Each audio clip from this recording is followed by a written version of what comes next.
Vous avez toujours voulu savoir ce que les gens me racontent en consultation. Alors j'ai décidé de vous permettre d'écouter à la porte de mon cabinet. Je suis Thérèse, diplômée de philosophie, thérapeute de couple et sexologue. Et depuis 20 ans, j'accompagne des hommes et des femmes à s'aimer mieux, s'aimer plus. Toutes les histoires que vous allez entendre sont vraies. Certains ont changé leur prénom, mais d'autres pas. Vous allez entendre parler d'infidélité. Beaucoup. La leur ou celle de leur conjoint. De violences sexuelles, physiques, psychologiques, vécues souvent enfants, mais aussi parfois à l'âge adulte. De ces schémas que l'on répète en amour, d'addiction sexuelle ou d'absence de désir, de plaisir, de vie sexuelle. Love Care, c'est une plongée au cœur de l'intime qui peut vous provoquer certaines émotions, alors surtout, respectez-vous. Si je diffuse avec leur accord ces confidences, c'est parce que les histoires des autres peuvent nous aider à mieux comprendre la nôtre. Alors bonne écoute. Bonjour, bienvenue, comment est-ce que vous vous appelez? Frédéric, Et vous avez quel âge? j'ai 40 ans. Alors bienvenue, racontez-moi ce qui vous amène à consulter. Ce qui m'amène à consulter aujourd'hui, c'est la situation que j'ai avec ma femme actuellement. On est séparés depuis 11 mois. Le problème maintenant, c'est que on essaye de recommencer, entre guillemets, mais c'est compliqué, on va dire. Ok, donc une séparation et là un désir de reconstruction. On va commencer par la séparation. Quelle est la raison de cette rupture? En fait, c'est tout simple, c'est clairement ma faute. J'avais plusieurs situations, que ce soit le boulot, que ce soit, la situation de mes parents, beaucoup de choses, on va dire, qui me prenaient très à cœur et puis, le problème, c'est que, ben, je rapportais ça à la maison. Enfin, tous ces problèmes-là, je les rapportais à la maison et puis, bah, ça explosait à la maison, en fait. Donc, je tapais des colères sur ma femme, alors il y avait pas lieu d'être. Donc ça a toujours été, entre guillemets, «des violences psychologiques» puisque c'était toujours par oral. J'ai jamais tapé ma femme, j'ai jamais, ça c'était hors de question. C'était vraiment des engueulades à tout va, des menaces suicidaires, enfin, pas mal de choses comme ça, en fait. Donc vous sentez bien qu'il y avait des choses qui étaient difficiles à vivre dans votre vie d'homme, au travail, vos relations avec vos parents, etc. Mais vous arriviez avec tout ce bagage dans votre relation conjugale et donc ça explosait avec elle. J'explosais pas au boulot parce que j'intériorisais ça tout le temps, en fait, et puis, bah, je voyais tous les conflits qui se passaient autour de moi et puis moi j'intériorisais. J'essayais plus de justement de faire le tampon entre mes collègues et cetera et cetera, et puis, effectivement quand, bah, j'arrivais à la maison, bah, ça me prenait dessus et puis, bah, ça pétait sur ma femme, ouais. Mhm. Vous avez des enfants avec elle? Oui, j'ai une petite, de 8 ans. D'accord. Et sur votre petite, parfois ça a explosé aussi ou pas? Sur la petite, non, pas vraiment. Elle m'a dit que des fois j'avais des comportements un peu abusés sur la petite, à lui crier dessus parce qu'elle avait fait un peu trop de bruit ou des choses dans le genre, et cetera, et cetera. Donc c'est vrai que, oui, c'est possible que je m'emportais, facilement, en fait. Dès qu'il y avait un problème au boulot, je m'emportais très facilement à la maison, entre guillemets. Et ça a duré combien de temps? Notre mariage a duré, 10 ans, enfin 9 ans, puisqu'on a fêté les 10 ans cette année. Et elle me dit que ça a commencé, vraiment, il y a 6 ans. C'est beaucoup, 6 ans. C'est ça. Et qu'est-ce qui fait qu'à un moment elle vous a dit là c'est plus possible? Le fait qu'il y ait une journée au boulot qui s'est super mal passée et puis, on a eu pas mal de choses au job où il y avait des licenciements à ce moment-là. Et puis, bah, moi, je suis rentré à la maison, j'ai dit à tout le monde, «On va au McDo», et puis je suis arrivé sur, le «fast-food» entre guillemets et puis sur le parking, j'ai pas vu un trottoir, j'ai pété le pneu, je me suis emporté encore une fois de plus et c'était la fois de trop, en fait. Parce qu'il y a eu donc la surcharge du boulot qui m'est revenue, je venais d'éclater le pneu, je fais: «Bon, OK, il y a tout qui m'arrive dans la tête encore une fois de plus». Puis j'ai explosé et il y a une chose qui s'est passée, en plus de ça, quand moi j'ai crevé le pneu, je suis parti pour «souffler» entre guillemets la voiture, je les ai laissés dans la voiture, je suis parti de la voiture souffler, 5 minutes et quand je suis revenu, en fait, j'ai vu que, ben, elle avait pris le téléphone, qu'elle avait déjà appelé l'assurance alors que ça aurait dû être à moi de le faire, en fait. Ça m'a encore, beaucoup plus énervé et puis, voilà, en fait. Ah, vous êtes énervé sur elle parce qu'elle avait appelé l'assurance avant que vous le fassiez. C'est ça. Donc à un moment, elle a quand même le courage de dire ça suffit. Et il se passe quoi pour vous quand elle met sa limite et elle vous demande d'arrêter la relation parce que c'est plus vivable? Donc c'était le lendemain de ce fait. Je suis rentré à la maison le soir après le boulot et il y a plus personne, en fait. Je me suis dit: «Bon, là, il y a quelque chose qui se passe». Elle a fait ses valises et elle est partie sans vous prévenir? C'est ça, avec les enfants. Dans le couple, il y avait donc la petite qui est habitant, mais elle a aussi 2 jumeaux qui sont aussi de la précédente conjointe. Et les jumeaux ont quel âge, plus ou moins? Les jumeaux ont 15-16 ans. Donc avec eux, elle part, elle vous laisse seule Ça, et là, qu'est-ce qui se passe en vous? c'est la prise de conscience que ça avait été trop loin. Cette prise de conscience, moi, je l'avais déjà eue, entre guillemets, il y a 3 mois en avant, mais que je m'étais dit il fallait que je consulte, il fallait que je voie quelqu'un pour extraire, entre guillemets, tout ce qui m'arrivait. Et puis parce que je suis pas de nature du tout comme ça, à m'emporter pour un oui, pour un non, etc. Donc 3 mois en avant ce fait, je m'étais dit, il faut que j'aille voir quelqu'un, il faut que j'aille voir quelqu'un, et puis j'ai jamais été, et puis voilà, quoi, en fait. Donc là, parce qu'elle met, un terme à la relation, qu'elle s'enfuit littéralement, ça vous donne la force d'aller consulter? Après ça, en fait, donc on s'est revus plusieurs fois parce qu'elle venait chercher des affaires à la maison, et cetera, et cetera. Et puis, il y a un jour, bah, j'ai tellement craqué, je lui dis: «Écoute, je suis désolé, j'aurais jamais dû faire ça», enfin, les excuses «banales» entre guillemets. Et elle me dit: «Si tu te soignes, je reviens». Donc j'ai fait: «Écoute, il y a pas de souci là-dessus». J'avais déjà fait des séances de psy par rapport à des «angoisses de mort» entre guillemets. Ces angoisses de mort étaient venues parce que mon père a fait un AVC, puis en même temps, c'était la naissance de la petite. Et au moment où mon père faisait son AVC, moi, je m'étais dit: «Mais qu'est-ce qui va arriver à la petite si ça m'arrive à moi?» Donc avec ça, j'ai fait des séances de MDR avec une psychologue qui est juste géniale. Et puis, donc du coup, pour revenir sur le couple, je me suis dit: «Ben, je vais retourner voir cette psychologue et puis, au moins, on va traiter ces impulsivités qui sont pas logiques et qui sont pas de moi, entre guillemets, quoi. C'est pas le moi naturel que j'étais et puis, c'était ouais, voilà. Et alors, ces séances, est-ce qu'elles vous ont aidé?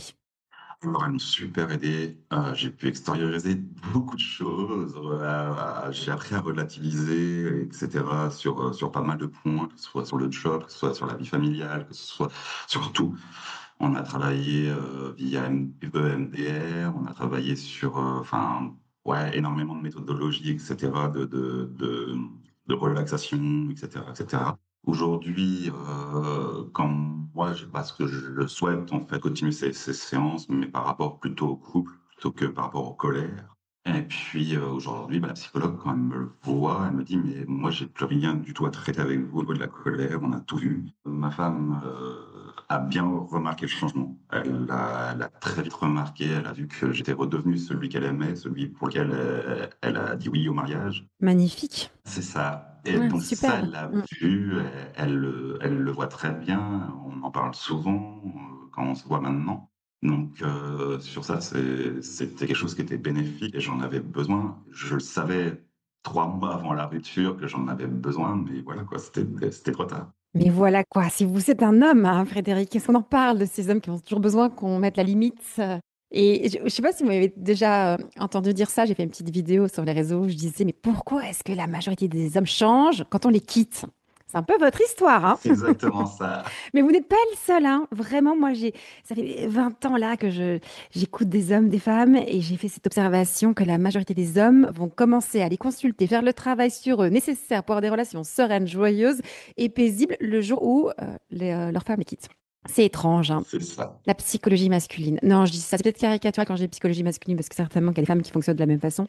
Mais quand même, statistiquement parlant, vous êtes quand même plus nombreux à fonctionner comme ça. Bon, ça a marché, ça limite. Vous avez fait le travail. Les colères, vous les gérez mieux. Aujourd'hui, vous essayez de reconstruire.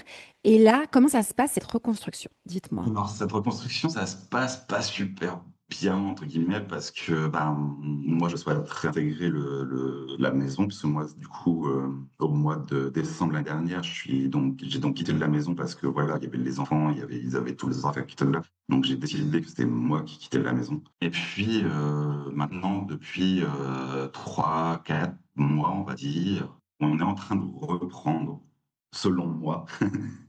Parce que donc on redort ensemble de temps en temps, on a des rapports sexuels de temps en temps. Est-ce qu'ils se sont bien passés, les rapports sexuels? Alors, non, pas vraiment. Pas selon comment je l'entends. En gros, elle me dit qu'elle le fait pour moi Aïe. et ça, c'est une chose donc en fait sur laquelle, ben, effectivement, j'aimerais qu'elle change parce que je sais que je peux pas la faire changer comme ça, je sais très bien, mais en fait, c'est ce qu'elle faisait déjà quand on était en couple, en fait. Le problème, c'est ça, c'est qu'elle faisait tout pour moi. Bah, typiquement, le coup de quand elle a appelé l'assurance, quand il y a eu la rupture, c'est parce qu'elle l'a fait avant moi, en fait, alors que c'était à moi de le faire. Et ça, c'est une chose que j'ai vue aussi. Donc là, actuellement, comme on est en train de reprendre, je lui dis clairement, mais arrête de penser à moi. Pense à toi d'abord. Fais les choses pour toi. Si tu as envie de venir me voir, c'est pour toi et pas pour moi. Donc j'ai beau lui dire ça, j'ai beau essayer de la convaincre, elle culpabilise toujours que de savoir que ben, si je vais bien, si je vais mal, si, etc., etc. Donc de l'amour entre les deux, il y a toujours ça, il y a pas de souci, mais elle me dit que ben, tout ce qui est physique, le rapport physique, entre guillemets, n'est plus là. Elle veut des câlins, elle veut des bisous, mais le rapport sexuel, c'est pas encore ça, elle m'a dit. Ouais, parce que je pensais à vous poser la question parce que quand il y a eu de la violence psychologique et physique, là j'entends qu'il n'y a pas eu de violence physique, mais la violence psychologique est tout aussi importante. Ça veut dire qu'on crée un cadre qui est insécurisant dans le couple. Et cette insécurité, elle va empêcher d'avoir une vie sexuelle très épanouie. La sécurité, c'est la base de la base de la base dans une relation. Donc si j'ai peur de toi, de tes colères, de tes réactions, eh bien, je peux pas m'abandonner, je peux pas lâcher prise, je peux pas complètement me laisser aller au plaisir sexuel et à l'exploration de toutes les joies liées à la sexualité. Donc, sachez en tout cas que ce manque de sécurité a un impact direct sur la sexualité. Bon, ça, c'est une première chose. Et la deuxième chose que vous me dites, et bien sûr que j'avais envie qu'on y aille parce que elle a aussi un fonctionnement qui est problématique. Rester 6 ans avec un homme qui fait des colères, c'est énormissime. Ce n'est pas normal de rester dans une relation où un homme nous manque de respect et ne nous rassure pas parce qu'il ne sait pas gérer ses émotions. Ça veut dire qu'il y a quelque chose chez elle qui fait qu'elle reste dans une situation qui est mauvaise en réalité. Et elle ne vous rend pas service en restant dans cette situation. C'est-à-dire que le moment où elle a posé un vrai acte d'amour, c'est le jour où elle est partie. Ce jour-là, elle a posé un vrai acte d'amour. Quand on aime quelqu'un, on met des limites. Et pour ça, il faut aussi s'aimer soi et respecter ses propres limites. Donc, ce n'est pas aimer son mari que de rester dans une relation dans laquelle il y a des colères à répétition, etc. C'est pas l'amour. C'est souvent de la peur qui nous guide, peur de perdre la relation, peur de ce qui va se passer si on est seul, peur du jugement des autres, enfin bref, plein de peurs. Et la peur qui nous guide, c'est le contraire de l'amour. Quand vous me dites, oui, dans la sexualité, il fait ça pour me faire plaisir, là, on voit bien, c'est la signature, j'ai envie de dire, de ce mode de fonctionnement, quoi. Et ça va pas vous aider à avoir une relation qui soit positive. Donc finalement, dans le travail qu'il y avait à faire, vous aviez une grosse part du travail à faire parce qu'il fallait gérer vos émotions, c'est votre responsabilité. Mais elle a un aussi gros taf que vous. Elle doit travailler sur mettre ses limites et savoir s'affirmer et savoir ce qu'elle veut. Alors justement, ben, elle, je sais que bah, là, pour l'instant, elle est suivie par un psychiatre, entre guillemets, parce que c'est le seul moyen qu'elle a actuellement pour avoir son traitement pour le TDAH. Donc elle est suivie par un psychiatre, etc. Oui, mais ce qui fait l'accompagnement psychologique, le psychiatre, parce que le psychiatre, parfois, ils ont un quart d'heure. Ouais, alors justement, non, elle a des séances d'1 heure avec lui, Ah, très bien. mais le problème, c'est que, et c'est ça que je lui reproche actuellement, c'est que ben, tout ce qu'il voit avec elle, c'est l'enfance. Et puis, ben, en fait, comme je lui ai dit, mais en fait, maintenant, ça fait 1 an, et puis je vois que toi, tu n'as pas non plus travaillé trop sur le couple, sur nous, sur tes peurs, sur les peurs que tu avais sur moi, etc. Même si aujourd'hui, je te montre ben, mon visage que j'avais avant, celui que t'aimes, comme tu m'as demandé, celui que, oui, je suis redevenu celui lequel elle a épousé, celui, enfin, etc. Donc c'est bien là ce qui se passe. Vous mettez en mouvement là tous les deux. Oui, oui, on souhaite reconstruire, enfin, c'est là aussi où la définition, elle n'est pas pareille pour moi que pour elle. Moi, je souhaite une reconstruction par étapes, je souhaite garder l'appartement pour l'instant, et puis elle à la maison. Je souhaite aussi ben, qu'on redorme ensemble. Ce qui s'est passé hier soir, typiquement, elle m'a fait la surprise d'arriver à l'appart, je ne savais pas. On a dormi ensemble, on a regardé une série, on a mangé, enfin, voilà, et puis voilà. Mais pour moi, reconstruire, c'est ça, c'est passer étape par étape.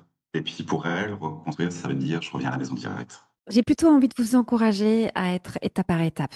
Parce que les changements, ils peuvent être visibles que sur du temps long. C'est facile de changer comme ça pendant quelques semaines ou quelques mois, mais à un moment, il faut voir si ça s'établit, que ce soit pas, parce que sinon, voilà, on a l'impression d'avoir changé et puis on reprend ensemble et puis ça se recasse la figure et ça, c'est encore plus douloureux. Donc, étape par étape, ça semble la façon la plus prudente, en tout cas, d'avancer aujourd'hui. Surtout qu'elle, elle me dit effectivement qu'elle aime ces moments seuls, que pour l'instant, elle se voit pas revivre en couple maintenant, qu'elle souhaite être seule, que ceci, que cela, mais par contre, elle garde le lien. Donc, c'est-à-dire qu'elle m'appelle tous les matins, elle m'envoie des messages tous les jours, tous les matins, on communique assez souvent, etc., etc. Donc, moi, j'avais essayé une technique peut-être un peu bête, mais de pas lui écrire en premier matin. Donc, ça fait maintenant 3 mois que ça dure. Donc, c'est passé de ces messages à elle en premier qui me contactait. Puis maintenant, c'est carrément un appel tous les matins pour savoir comment je vais, etc., etc., quoi. Mais dans la situation que vous êtes en train de traverser, c'est vraiment important de distinguer deux choses. À la fois l'amour que vous avez l'un pour l'autre, et quand je vous entends, on a l'impression qu'il y a quand même beaucoup d'amour entre vous, et puis la façon dont on est en relation. Et quand on a des histoires personnelles, des histoires d'enfants qui n'ont pas été bien gérées, où on a encore des problèmes pour réguler ses émotions, ou pour s'affirmer, bref, qu'il y a des immaturités, ça peut nous empêcher de vivre une relation saine et belle. C'est pas qu'on n'aime pas l'autre, c'est qu'on a des immaturités qui nous empêchent d'être bien avec l'autre. Donc, si vous prenez ce temps-là pour vous renforcer personnellement, pour aller grandir, et la séparation peut être un moment privilégié pour grandir. Moi, je crois beaucoup à cette façon de faire, hein, de parfois se séparer physiquement pour grandir, et parfois on a besoin de ce temps-là. Tout ça est très positif et ça ne dit rien après de la suite. Mais alors, dans ces périodes un peu de reconstruction, qu'est-ce qui est le plus difficile à vivre pour vous, Frédéric? Alors, la chose la plus difficile pour moi dans la reconstruction, c'est de ne pas voir ma fille tous les jours, en fait. Ah, ouais. Ce que vous ressentez quand elle n'est pas avec vous. Mm. C'est ça. C'est moi j'ai la petite donc un week-end sur deux. Donc du coup quand j'ai la petite en général là actuellement c'était on était tous les trois plutôt que deux parce que voilà. Parce que voilà, ça veut dire quoi? Parce elle n'ose pas vous laisser seule avec votre fille? Non, je sais pas comment c'est venu, mais effectivement, quand j'ai ma fille, depuis quelques mois, en fait, je pense que c'est quand elle a vu que j'avais changé, elle s'est dit, mais il y a peut-être quelque chose à faire. Je sais pas du tout ce qui s'est passé dans sa tête. Et puis, un week-end où j'ai eu ma fille, je lui ai demandé si elle voulait dormir aussi à l'appartement, elle. Et depuis ce jour-là, effectivement, quand j'ai ma fille, elle vient. Et on passe des week-ends à trois, c'est juste génial. Pour moi, c'est ces moments-là où on reforme une famille. Jusqu'au dimanche où j'en souffre parce que je vois que c'est des beaux moments, c'est super chouette à vivre. On fait des activités, on part se balader en montagne. Enfin, c'est des chouettes moments. Et puis les week-ends, ouais, là, les jumeaux, là, ça bloque parce que elle veut pas que sa maman sache qu'on est en train de reprendre. Elle veut pas que les jumeaux non plus voient qu'on est en train de reprendre. Donc c'est compliqué les week-ends où j'ai pas ma fille entre guillemets parce que je me trouve tout seul en fait. Mm. Et ce qui vous empêche de la voir un peu plus souvent pendant la semaine, de peut-être déjeuner avec elle un jour de la semaine, ou bien dîner, ou oui, de partager encore des petits moments de qualité avec votre fille. Qu'est-ce qui vous en empêche? Ça, on a mis en place aussi le mardi soir. Le premier moment, en fait, je prenais ma fille, on allait balader dehors le mardi soir après le boulot.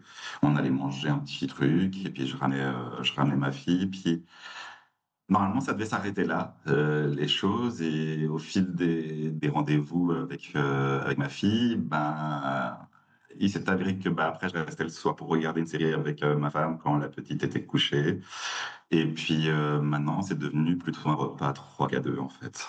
Et ça vous convient? Vous êtes bien avec cette organisation? Oui, parce que je vois ma femme, je vois ma fille, et puis on profite ensemble. Et puis oui, ça, j'aime beaucoup. Ouais. Ça me remémore des moments familiaux. Et puis oui. Je peux bien imaginer que ça devait être très douloureux d'être éloigné de sa fille, de la femme aussi qu'on aime.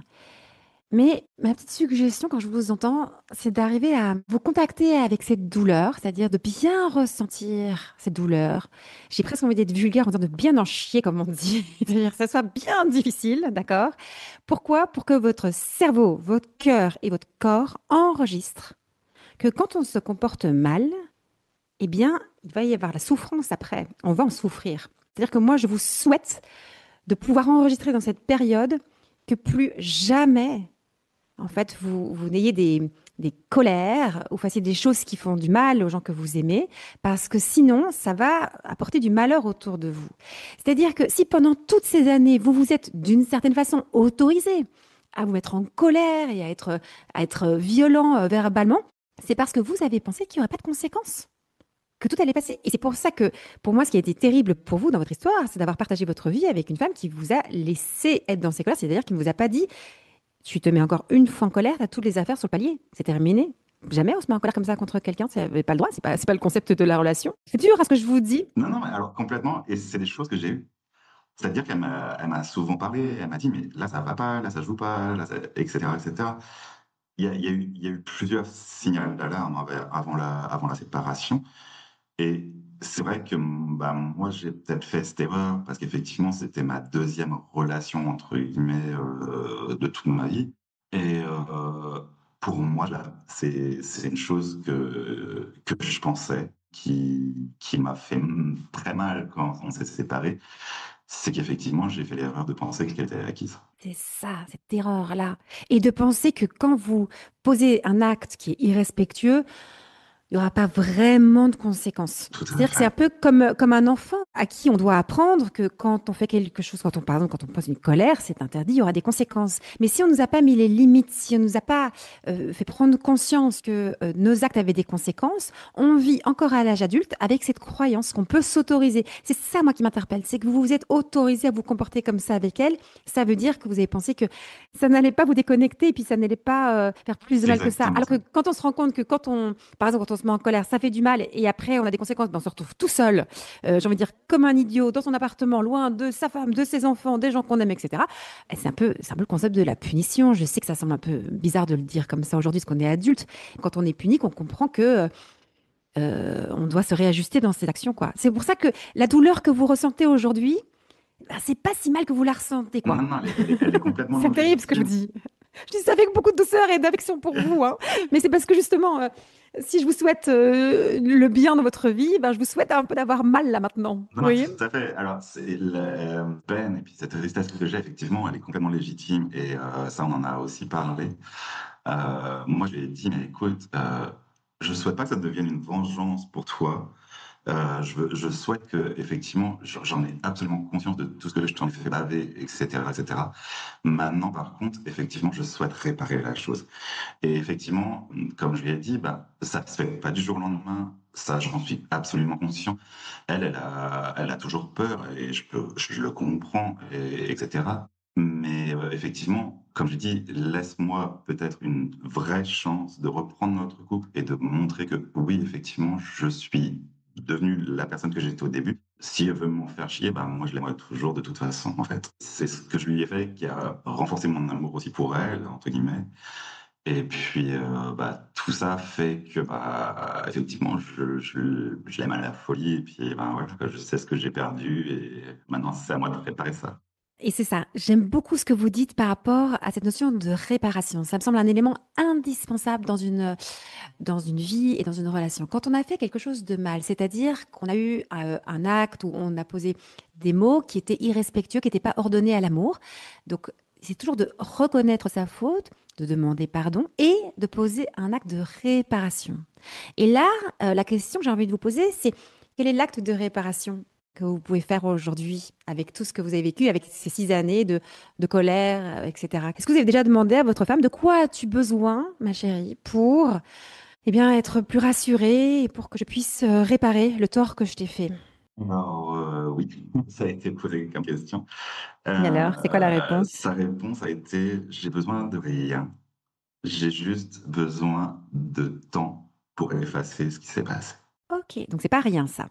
C'est-à-dire qu'elle a besoin de quelque chose, c'est C'est du ça, temps. oui. Ok. Hmm. Donc le temps, effectivement, bah, moi, c'est vrai que je suis un peu impatient parce que voilà, ça fait une année et puis, ben, je trouve que j'ai mérité ce que j'ai et puis voilà. Maintenant, réparer la chose, effectivement, je souhaite, bah, ne pas continuer notre relation. C'est-à-dire, je souhaite, arrêter la relation qu'on avait avant, mais repartir sur effectivement quelque chose de nouveau. Lui montrer que, ben, effectivement, on peut voyager ensemble, on peut découvrir le monde ensemble et puis partager vraiment, une vie familiale ensemble, plus justement plus comme c'était avant quoi, en fait. Mais donc, elle vous a donné la clé. Elle vous dit, quand elle dit j'ai besoin de rien, j'ai besoin de temps. Donc, en fait, c'est pas rien. Le temps, c'est quelque chose. Et elle a besoin de ce temps. Alors, elle dit pour effacer, je suis pas sûre qu'on puisse effacer. Par contre, pour cicatriser, c'est comme si on avait une plaie. Bon, on l'a soignée. Il faut un peu de temps pour qu'elle cicatrise. Et c'est de ça dont elle a besoin. Et ça, ce serait intéressant que vous puissiez bien respecter sa demande et que ce soit votre façon à vous d'agir concrètement pour réparer le mal que vous lui avez causé. Non, non, c'est sûr qu'effectivement le temps effectivement ça joue pas mal. Qu'est-ce qui va vous aider à lui accorder ce temps-là? Comment vous, qui m'a dit, je suis un peu impatient, est-ce que je comprends parfaitement, puis les mois passent, vous avez hâte de reprendre votre vie d'avoir une vie vivante avec elle et joyeuse. De quoi vous auriez besoin pour patienter, pour lui laisser ce temps? C'est une très bonne question à laquelle effectivement, j'ai pas la réponse et puis, c'est sur ça, je sais pas en fait. C'est effectivement, le pourquoi de «cette séance» entre guillemets. Hmm. Parce qu'effectivement, je suis assez perdu là-dessus, parce que, je vois que tout se passe bien. On passe de super week-ends ensemble, alors pourquoi pas reprendre? C'est vraiment le Pourquoi pas reprendre? Parce qu'elle vous a dit, j'ai besoin de temps pour cicatriser mes blessures. voilà, tout à fait. Alors vous, c'est vrai que c'est l'enjeu, c'est de faire preuve de patience. Comme on dit, la patience obtient tout. C'est une vertu aussi d'être patient, c'est une belle attitude de vie. Mais bon, en même temps, quand on est impatient, c'est pas facile. Donc, qu'est-ce qui pourrait vous aider concrètement? C'est peut-être de donner du sens à ce temps-là, c'est-à-dire d'en faire quelque chose de ce temps qui est donné. Finalement, c'est assez incroyable cette expérience que vous avez de vivre seul. Mmh. Comment vous allez mettre à profit ce temps de solitude? Est-ce qu'il y a des choses que vous avez envie de faire ou que vous pouvez faire pour que ce temps soit fructueux, quoi, ou vous faites grandir? Est-ce que c'est le sport, des activités avec des amis, des activités spirituelles, intellectuelles? Comment vous pouvez mettre à profit ce temps de solitude qui vous est donné? Et quand je dis qui vous est donné, moi je trouve que c'est quand même un cadeau dans la vie. Quand ça fait 10 ans qu'on est avec quelqu'un, de pouvoir passer quelques années seul, c'est pas si mal. Ça peut nous permettre de vivre des choses qu'on n'a pas l'habitude de vivre quand on est en couple. Alors effectivement, j'ai plusieurs passions et puis il y en a une que, je suis en train de faire un livre entre guillemets Mhm. sur cette passion-là donc je pense que là effectivement je l'ai commencé et puis, du coup je suis en train de continuer mon écriture. Magnifique. Voilà L'écriture, ouais, et puis, magnifique. sinon, c'est le sport effectivement, le hockey sur glace et puis, voilà. Ouais. Donc ça, c'est un sport que vous aimez. Mmh. Il y a le sport, il y a l'écriture d'un livre. Est-ce qu'il y a encore autre chose que vous pouvez réaliser pendant ce temps qui vous est donné? Un peu suspendu là, de reconstruction.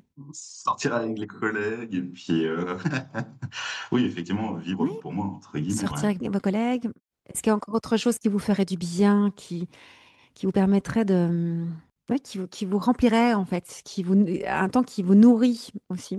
En fait, c'est super compliqué sur cette question puisque jusqu'à présent, on a une relation de couple, mais sans «dormir à la maison» entre guillemets. Vous êtes un couple. Vous connaissez ce concept? Ouais, j'aime pas. Non, même pas. C'est un truc que j'aime pas. Pour moi, être un couple, c'est vivre sous le même toit, partager des choses et puis voilà. Ouais, et pour l'instant, vous êtes dans cette période de couple, là, vous êtes un couple, mais vous n'habitez pas ensemble. Donc, voyez comment vous pouvez améliorer ces interactions au travail pour qu'elles ne soient plus une source de stress ou de tension pour vous. Donc, ça, c'est comment vous améliorez on va dire, votre bien-être. On a parlé du sport pour cet équilibre aussi physique. On a parlé d'une activité intellectuelle dans l'écriture d'un livre qui vous tient à cœur. Tout ça est magnifique. J'ai envie de vous dire une chose, Frédéric. Après tout ce que vous avez vécu avec votre femme, avec ces excès de colère qui ont amené à une rupture, il va falloir la conquérir, votre femme. Je sais qu'elle est là, qu'elle vous aime et qu'elle vous montre encore beaucoup d'affection.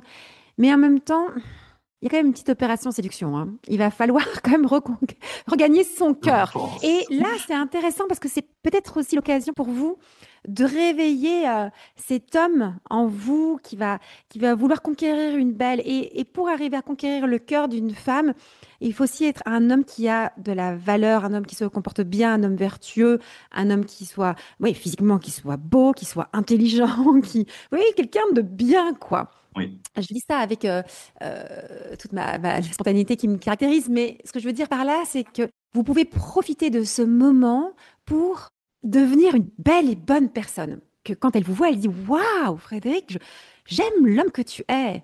Je me méfie de cette pensée qui est qu'elle va vous aimer quoi que vous fassiez, cet amour un peu inconditionnel qui fait que parfois on peut s'autoriser à faire des choses qui sont graves. Ce côté, il n'y a plus de challenge. Moi, je voudrais que vous puissiez ressentir au fond de vous qu'il y a un challenge et que ça vous motive à, à vous muscler, à être beau, à faire des choses super, à lui dire, regarde, j'ai écrit ce livre-là et je suis devenu un homme, quoi. Je suis plus ce petit garçon qui se met en colère dès qu'il y a quelque chose qui ne va pas. Je suis plus cette petite personne qui est un peu immature. Je suis devenue un homme. Quand je dis je suis devenue un homme, c'est vraiment l'idée, je suis devenue adulte. Parce que c'est ça qui était difficile à vivre à vos côtés, c'est cette posture d'enfant. Quand je vous dis ça, qu'est-ce que vous ressentez? Je dis ça un peu pour vous provoquer, mais qu'est-ce que vous ressentez? Non, bah, c'est clairement aussi le but, du changement que j'ai effectué. C'est effectivement d'apprendre aussi, à laisser glisser les choses, ne plus ramener le boulot, par exemple, à la maison et cetera. De changer vraiment de mentalité là-dessus. Effectivement, j'aime mon job, mais je dois pas le ramener hors de la maison. Moi, je pense qu'on peut parler du travail à la maison, mais pas considérer que son conjoint est sa poubelle émotionnelle. C'est ça le problème. Ça, Mon tout à conjoint fait. n'est pas ma poubelle émotionnelle. C'est exactement la métaphore qu'elle faisait, c'était que, bah, elle se disait qu'elle était le punching ball de la maison.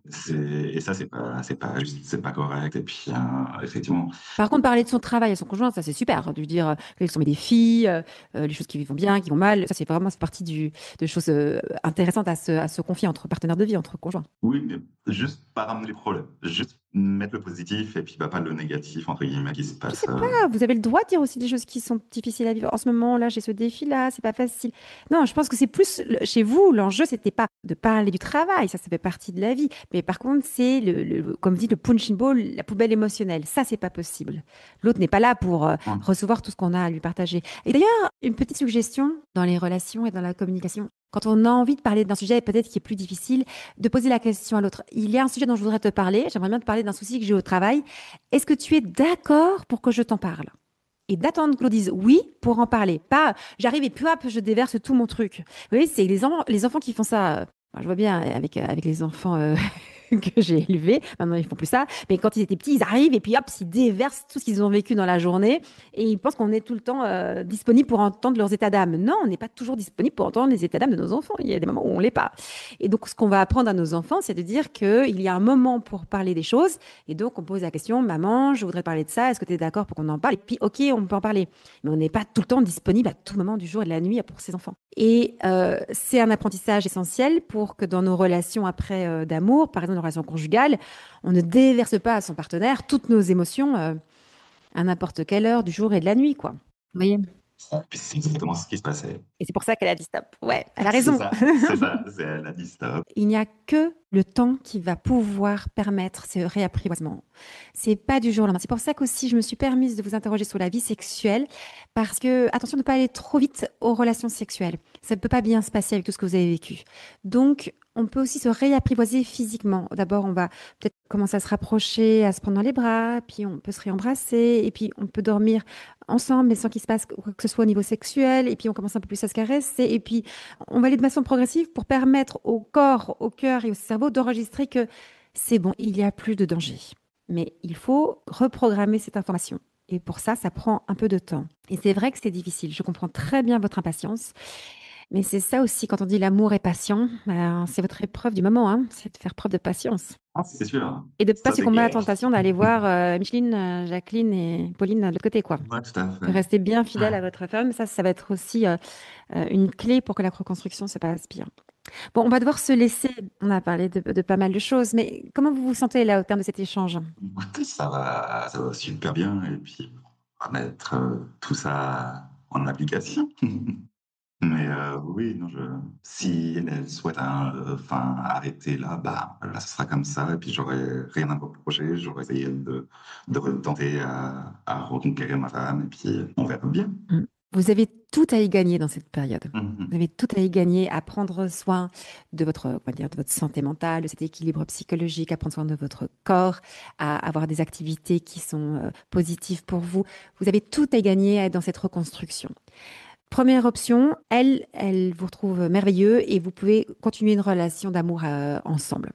Et si pour différentes raisons, elle dit, en fait, on a passé toutes ces années ensemble, mais je préfère que maintenant nos chemins se séparent, en tout cas qu'on forme plus ce couple amoureux, bah, vous serez un homme construit, un adulte pour aussi peut-être rencontrer une femme avec qui vous pourrez vivre une belle relation d'amour. Donc vous avez tout à y gagner à devenir l'homme que vous êtes, à grandir. Tout à fait. Bon, c'est une bonne nouvelle ce qui vous arrive. Moi, j'aime bien ce genre d'histoire. Je sais que c'est dur, c'est immensément dur, les ruptures. Je peux imaginer votre détresse quand vous êtes rentré chez vous et qu'il était parti avec les enfants. C'est terrible comme épreuve. Et en même temps, vous en avez fait quelque chose de positif, quoi. Peut-être qu'il vous fallait tout ça, hein. Ça, le break a fait énormément de bien aux deux. Je crois vraiment que c'est une clé fondamentale. Et dans les relations qui sont assez violentes, où il y a eu beaucoup de conflits, le silence est vraiment réparateur. Mais vous savez, quand les enfants se disputent, ce qu'on leur dit, c'est: allez, maintenant vous allez chacun dans votre chambre et vous prenez un temps calme. Et après, on se retrouve. Et bien, c'est ça qu'on devrait s'appliquer en tant qu'adulte. Quand on sent que nos relations sont trop conflictuelles, de prendre chacun un temps calme, de silence, on ne se parle pas. On fait redescendre ses émotions, on essaie de comprendre ce qui se passe en nous, et après, on se retrouve. Et vous savez, la grande difficulté, c'est qu'aujourd'hui, avec les smartphones et avec les moyens de télécommunication modernes, c'est très compliqué d'avoir ce temps de C'est silence. ça. On est toujours tenté de s'écrire à 1000 fois. Alors, heureusement qu'on peut bloquer les gens. Je sais que c'est un peu violent de bloquer, mais parfois, ça permet de dire non, on arrête de s'écrire, on prend ce temps de silence et on voit ce qui se passe dans nos cœurs. Et là, dans votre histoire, vous voyez bien à quel point ça a été bénéfique pour vous deux. Ouais, tout à fait. Ça va à chaque fois dans des extrêmes pas possibles et puis à chaque fois, ben, ça revient l'un vers l'autre. Parce qu'effectivement, il y a toujours ce lien qui est là et puis, il est fort. On sait très bien que ce lien est fort, mais c'est aussi ce qui nous «étouffe tous les 2» entre guillemets. Ouais. Mais par contre, Frédéric, là, vous avez passé votre quota de colère. Ça veut dire que si vous reprenez une relation avec elle, Oui, une plus relation, c'est clair. jamais vous avez le Non, droit de vous non. mettre en colère. C'est-à-dire que là, il Non, n'y a plus de bonus.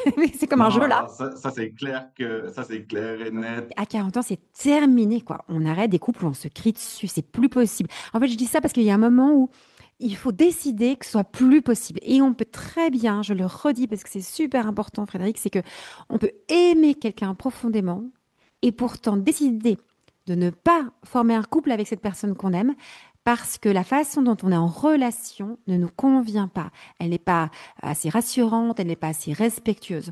Donc il faut bien distinguer les deux choses, l'amour de la relation qu'on tisse ensemble.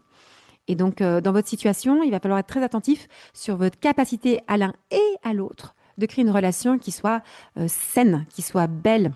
Et pas vous dire, mais comme on s'aime, on reste ensemble. On peut se séparer de quelqu'un qu'on aime. Tout à Ouais, fait.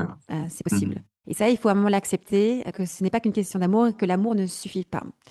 Et c'est pas facile hein, à accepter. Mais peut-être que c'est ça aussi qui va vous aider à avoir une vie quand même plus sereine et Oui, plus tout à heureuse. fait, ouais. Oui. Bon, on va devoir s'arrêter, hein. Il y a pas de souci. Je vous repose la question. Là, tout de suite, vous vous sentez comment? Ça va bien. Merci pour votre confiance. Merci Thérèse. Bon courage pour la suite. Merci. Merci. Au revoir. Au revoir. Si l'écoute de cette consultation vous a permis de mieux comprendre la complexité des relations humaines, des relations d'amour, des relations sexuelles, si elle vous a donné des clés pour éclairer votre propre vie ou celle de vos proches, mettez un avis 5 étoiles, likez la vidéo, abonnez-vous pour que je puisse le savoir et vous en proposer d'autres. C'est très important pour moi. Je poursuivrai cette aventure seulement si elle vous aide. Si vous sentez le besoin d'être accompagné, sachez que j'organise des stages réservés aux célibataires, des stages réservés aux femmes, des stages réservés aux couples, que chaque semaine je vous envoie une newsletter, le boudoir de Thérèse, où je vous partage des idées pour raviver la flamme sexuelle, qu'il y a un catalogue de plus de 70 conférences sur l'amour et la sexualité à écouter et que je reçois aussi en consultation privée. Allez faire un tour sur mon site internet www.thereseargot.com.